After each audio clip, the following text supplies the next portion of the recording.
দেখুন বন্ধুরা, মাছটা আমার ভাজা হয়েই গেছে। তো কড়াইতে তেল রয়েছে, তো সেই কড়াই তেল যেহেতু রয়েছে তাই সরিষার তেল সে সরিষার তেল আগে থেকেই আছে। তো সেই তেলেই দিয়ে দিচ্ছি গোটা জিরা,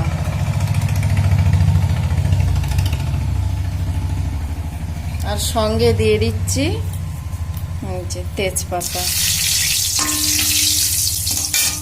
এরপরেই আমি এই যে আলুগুলো কেটে রেখেছি, দেখুন এইভাবে লম্বা লম্বা করে, তো এই আলুগুলো দিই।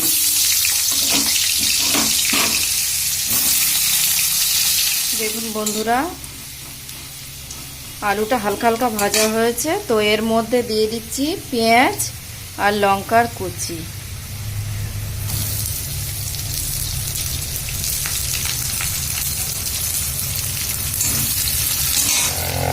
দেখুন বন্ধুরা, পেঁয়াজ আলু ভালোভাবেই ভাজা ভাজা হয়ে গেছে। দেখুন ব্রাউন কালার এসে গেছে পেঁয়াজ আলুর মধ্যে।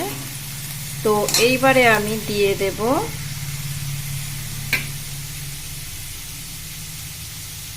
আদার কুচি, আদাটা কুড়িয়ে রেখেছিলাম। তো পরিমাণ মতন লবণ, পরিমাণ মতন জিরার গুঁড়ো, পরিমাণ মতন ধনের গুঁড়ো, পরিমাণ মতন হলুদ, পরিমাণ মতন হলুদের গুঁড়ো দিয়ে উপকরণগুলো দিয়ে আমি ভালোভাবে নাড়াচাড়া করিয়ে নেব। তারপরে আমি এতে দিয়ে দেব কাশ্মীরি লঙ্কার গুঁড়ো, অল্পই দেব, যেহেতু আমার কাঁচা লঙ্কা দেয়াই আছে, কাশ্মীরি লঙ্কার গুঁড়ো দিয়ে দিচ্ছি।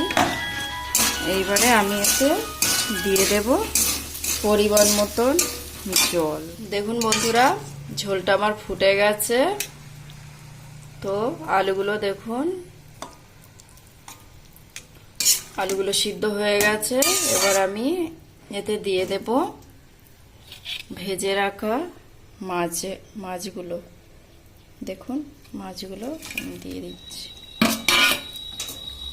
একটু নেড়ে চেড়ে আরও 5-7 মিনিট মতন রেখে দেবো, আর একটু ফোটাবো মাছ দিয়ে। দেওয়ার পর তো এবারে আমি ঢাকা দিয়ে দিচ্ছি, 5-7 মিনিট পরে তুলে নেব। দেখুন বন্ধুরা, আমি 5-7 মিনিট 7 মিনিট পরে ফিরে এসেছি।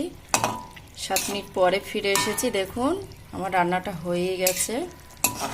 এবারে আমি এটি নামিয়ে নেব।